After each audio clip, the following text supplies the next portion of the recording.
TearLab osmolarity testing capability and incorporating into our practice really catalyzed a total change in our perception of dry eye and how we manage dry eye. And a big part of that was getting our technicians, our optometrists, our physician's assistants engaged in the whole process. And we basically changed the whole way we manage dry eye, and the catalyst was the TearLab device. What's been your experience? Has it been something like that? Very similar. It actually was the instrument that opened this entire field within our practice that we now call our Dry Eye Center of Excellence. We are able to do a variety of different types of tests. We are able to help these patients who come in. The entire conversation of dry eye disease was not there 10 years ago or 15 years ago.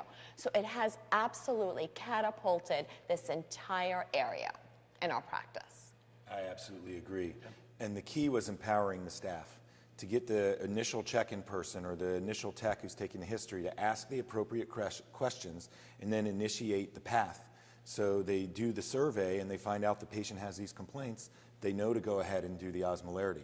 They may then funnel them down a path of other testing or other questions and such to figure out where we're going. Because the key is knowing what you're treating.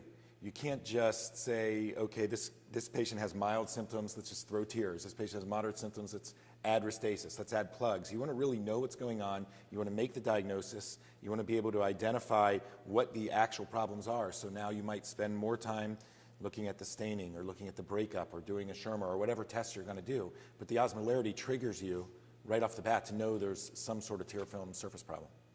Yeah, and I would say, we do use this term Dry Eye Center of Excellence, which is perfectly appropriate. But what I found, and it all sort of was triggered by the TearLab device when we got that, I don't know, 5 or 6 years ago, is that I actually prefer the term Ocular Surface Disorders Center of Excellence, because this machine is as great as it's been at diagnosing dry eye and gauging severity and all of that, it's also helped me equally diagnose other ocular surface disorders when it's not dry eye in a symptomatic patient in whom we get this test.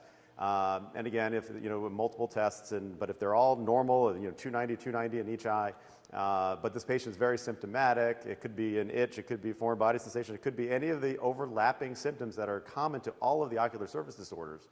And then I go, wow, it's probably not dry eye in this case. What is it? And I take a good close look at the ocular surface, and I find mapped out fingerprint under the upper lid that sometimes is missed. Certainly my fellows and residents miss that all the time. Or conjunctival chalasis, or allergy, or a whole host of things, eyelid lagophthalmos, nocturnal lagophthalmos, all of these things, and I can hone in on that diagnosis and again, equally help my patients by treating that as opposed to just dry eyes. And now a lot of times also it's comorbid. So you have dry eye, but you also have these other things as well. And so I think that, but the TearLab has sort of driven all of that, expanded ocular surface awareness, which I think is tremendous. Including patients who wear contact lenses, yeah. actually. Oh, yeah. That's been a huge area in our practice because so many patients would come to us complaining about the contact lenses were bothering them, and they wanted to change a brand or change the way they were wearing them. It actually was through TearLab's tear osmolarity testing that we realized what the problem was, and then once we rehabilitated their surface, they were much more comfortable in their contact lenses. That's helped our optometrists tremendously. And it can force you to look for other things, as you mentioned. How many times have we flipped the lids in these patients and found a surprise, how easily it everted, and you find out, okay, they have floppy lids, and you start asking them, and they say, yeah, I'm a heavy snorer, I've never been diagnosed with sleep apnea, and you can send them off for to their primary care doctor for a sleep study, and you realize that may be an underlying problem. Or you see, all the giant papillae under their lid, and maybe they're having allergic problems that you wouldn't have detected. It just makes you look for things when you can't explain the answer. So it's made us better clinicians, I think, and the ophthalmologist is still in the middle of this. It's another nice, very useful data point that is helping us make a plan and an appropriate diagnosis.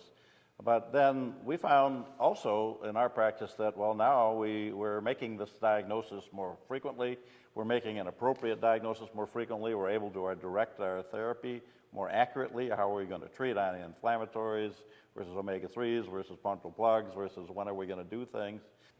And if we have a cataract patient who has a dry eye and we make the diagnosis, I've always talked about we need to do an ocular surface preparation if it's meaningful, and then try to protect the surface during surgery. But another thing that a lot of us, I think, have neglected is that we fix the cataract, but they still have ocular surface disease, and they're going to have it for the rest of their lives. And I think it's important for the ophthalmologist either to assume the responsibility or delegate it to someone else to take care of that patient for the rest of their life and make sure they're on an appropriate therapeutic regimen. And sometimes in our practice, we have now 2 going on 3 optometrists that just work full-time. All they do is a dry eye. And so I can sometimes delegate that if I don't want to do it myself, or make sure that a referring doctor tunes in and takes care of them long-term. So has that been something that you pay a little more attention to now to make sure those patients just, you know, you've now tuned in, you've made the diagnosis, you've gotten a better outcome in your cataract surgery, but we need to make sure we don't forget this is a lifelong disease, and they need to be treated long-term, and that they know it, and that we make sure it happens. I mean, how do you manage that?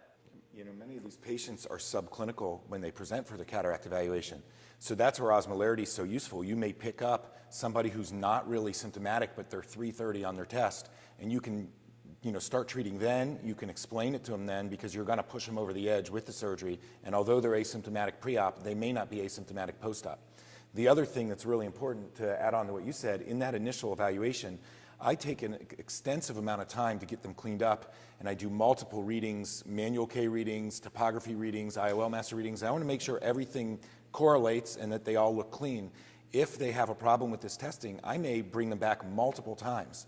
And it takes quite a bit of counseling to tell the patient, I'm not going to do your surgery. We may have to wait weeks or months until we get your surface cleaned up. And I want to give you the best lens possible and the best result possible. And they seem to understand it, particularly when you have a concrete, objective piece of information that shows them that they have a problem. And you really need to take that time to counsel them and get them cleaned up before you jump into surgery, or they won't have a good result. I do exactly what Ken does too. I talk to my patients, and at times it does take 2-3 months out, not often, but at times, to bring these patients to the level where I can trust the data preoperatively to get them a good result. Patients initially don't like hearing that because they were all emotionally set to have their cataract surgery, but they really, truly appreciate that you're doing everything possible to give them the best surgical outcome. And the word I use with my patients is forever.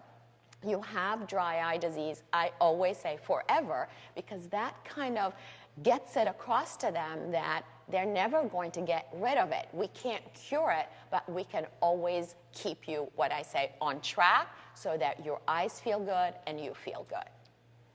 So now we have that patient with chronic dry eye in our practice, and just like the glaucoma patient, let's say we've got them on a regimen where they're reasonably well managed, and we're going to see them every 6 months. You know, that would be typical for me. Everything's going okay, and they're on an artificial tear and an omega-3, and maybe doing a little lid hygiene.